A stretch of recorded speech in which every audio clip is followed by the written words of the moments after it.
free Bavarians. Oh, wonderful, wonderful. So lovely to see you after all this lockdown. Did you all have lovely lockdowns? Yes. Oh, yes. Yes, I had a lovely lockdown. A bit of fear at the beginning of the lockdown. There was a bit of fear. My biggest fear at the beginning of the lockdown was that my toilet was going to get blocked. That was my biggest fear.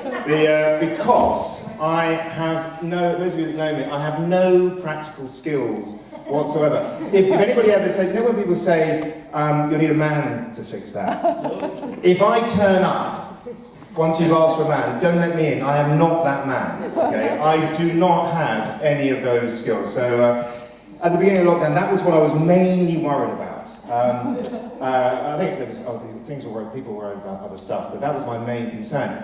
Anyway, a few days in to the lockdown, so I guess back kind of end of March, probably my second biggest fear did come true. The toilets didn't get blocked, but what happened was I went into my bedroom in my flat where I live, just not far away, and I discovered, what have I done? There we go. Yeah, there's an image. I discovered in my...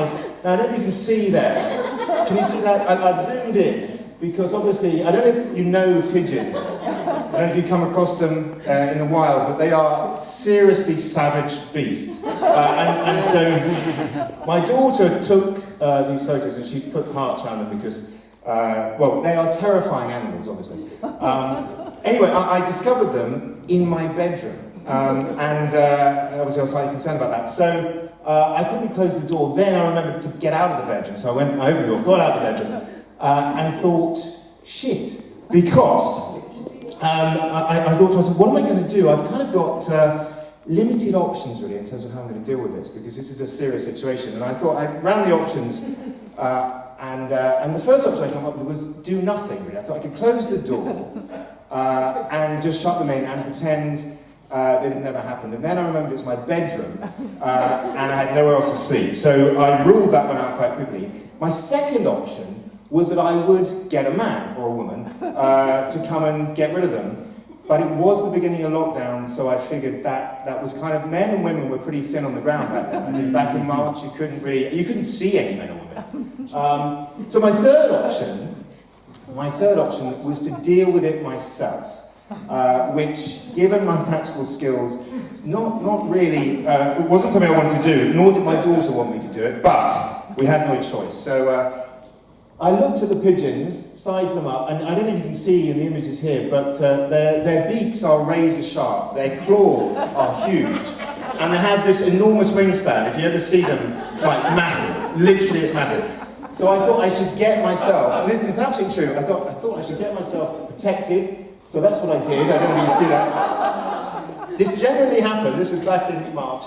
Everyone else was worried about some killer virus. I was more concerned about this killer pigeon. So I'm fully dressed in kind of a ski helmet, goggles, some trousers, salopette things, and a fishing net. And I did have some gloves as well. Anyway, that's how I decided to tackle this situation, because as far as I was aware, killer pigeons had never been tackled during a pandemic. So, now I could tell you exactly what happened, and I could talk about it in sort of semi-heroic terms, show you how I manfully, talk you through how I manfully dealt with the pigeons. But I can do much better than that, because unbeknownst to me, my daughter stood at the doorway, and she filmed me through the crack in the door. So I'm now going to play you 3 sequences of how I dealt with these pigeons, and I'm incredibly proud about this, so I'll just play it. And you can see, here we are. And I don't know if you can see, but I'm barefoot. Quite important when you're dealing with pigeons. And if I just explain that, so what I've done there, the pigeons, there's a security lock on my windows again. The window only comes up about that high. So I had to, the first thing I had to do was get into the bedroom and open the window to create a gap for the pigeons to escape. So that was the first thing I did. Okay. So here we go.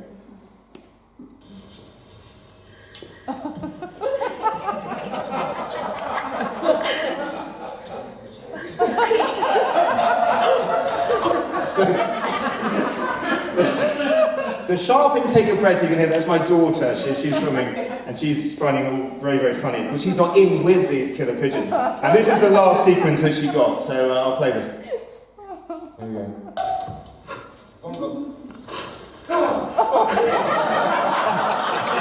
So there you go. That's, well, I thought that would deserve a round of applause, frankly. Thank you very much.